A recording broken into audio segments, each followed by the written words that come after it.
La piscine intercommunale Nautilure, ce sont des cours coachés, des animations, des agrès et des événements 7 jours sur 7. Toutes les actus sur notre page Facebook ou sur pays-de-lure.fr. Comtoise Radio, l'actu dans les Vosges saunoises, Jean-Pierre Poinceau. Bonjour, renaturaliser les cours d'école de la ville de Lure, un projet vient d'être lancé par la mairie luronne. Karine Guilleret, adjointe au maire en charge des affaires scolaires. C'est d'améliorer la qualité de vie dans les cours d'école de la ville de Lure. Ça apporte un bien-être à la fois aux enfants, mais également au personnel, que ce soit les ATSEM, les enseignants, tous ceux qui ont l'occasion de fouler les cours d'école tout au long de la journée. C'est un projet qui s'adresse aux particuliers, qui s'adresse aux entreprises également.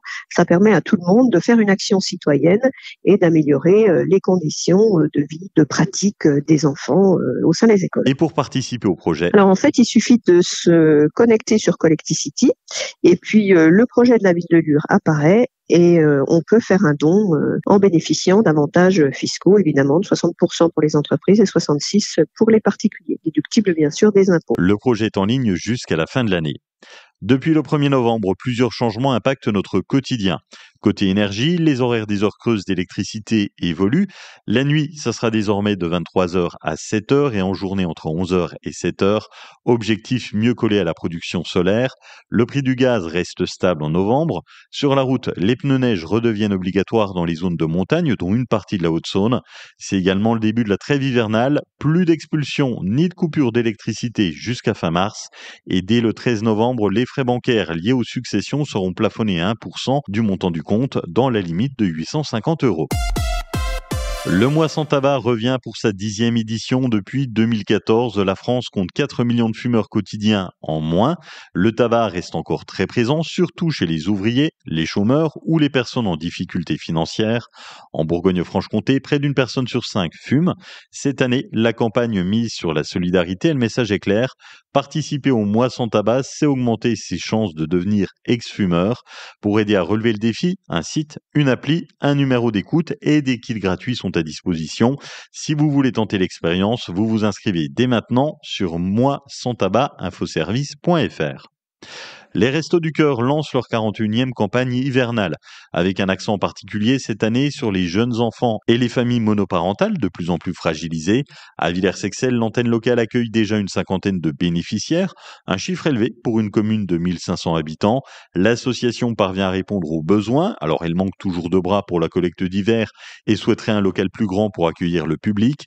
La municipalité, de son côté, soutient les restos en prêtant un local et un véhicule pour les livraisons. Ce soir, 20h, la mairie de Plombières-les-Bains tient une réunion d'information et d'échange sur le thème plombière et les thermes. C'est au salon Eugénie pour évoquer l'avenir des thermes dans un contexte compliqué. Demain, 18h30 à la bibliothèque de Luxeuil, projection du film Chez Narcisse, la salle de concert du Val d'Ajol. C'est dans le cadre du Mois du Doc, un événement gratuit organisé entre autres avec la médiathèque départementale de la Haute-Saône. Anne Buisson de la bibliothèque de Luxeuil. C'est un film documentaire qui s'appelle donc Chez Narcisse et qui est réalisé par la Vosgienne Hélène Michel-Béchet et écrit par la sociologue franc-comtoise Audrey Tuaillon-Desmessy. Elle sera d'ailleurs présente pour échanger avec le public. Donc c'est un reportage sur Chez Narcisse, donc qui est un café-concert du Val d'Ajol, que tout le monde connaît très bien dans la région, qui existe d'ailleurs depuis plus d'un siècle et qui est tenu par la même famille depuis 5 générations. Donc ce film nous emmène à la rencontre des habitués, du public, des musiciens et des groupes qui sont nombreux à être passés dans cette salle. No One is Innocent, Chaka Ponk, Gojira, les Berruriers Noirs, les Ogres de Barbac, la Grande Sophie, Rachita, etc. La liste est très très longue. Des humoristes aussi s'y sont produits comme le Vosgien Claude Vanoni et Émeric Lompré. Ça sera suivi d'un verre de l'amitié. La Haute-Saône a officiellement candidaté pour accueillir l'épreuve de cyclocross lors des Jeux Olympiques 2030. À l'origine de cette idée, Lucie Lefebvre, ancienne championne de France, qui milite pour faire entrer cette discipline dans le programme olympique. La sportive de 42 ans a lancé une pétition en ligne intitulée « Pour le cyclocross aux Jeux Olympiques d'hiver de 2030 ». En un mois, plus de 3000 signatures ont été récoltées. Objectif, convaincre le comité d'organisation des JO d'intégrer ce sport. Alors reste à savoir si le CIO retiendra la discipline. Décision attendue début décembre. Quelques éclaircies cet après-midi dans le ciel des Vosges chaunoises. Le ciel qui sera quand même bien nuageux.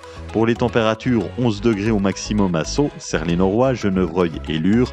11 à Saint-Loup, Luxeuil et La Chapelle. 12 degrés à Vesoul. Demain, un ciel voilé jusqu'à 9 degrés le matin et 14 l'après-midi. Un excellent lundi sur Comtoise Radio.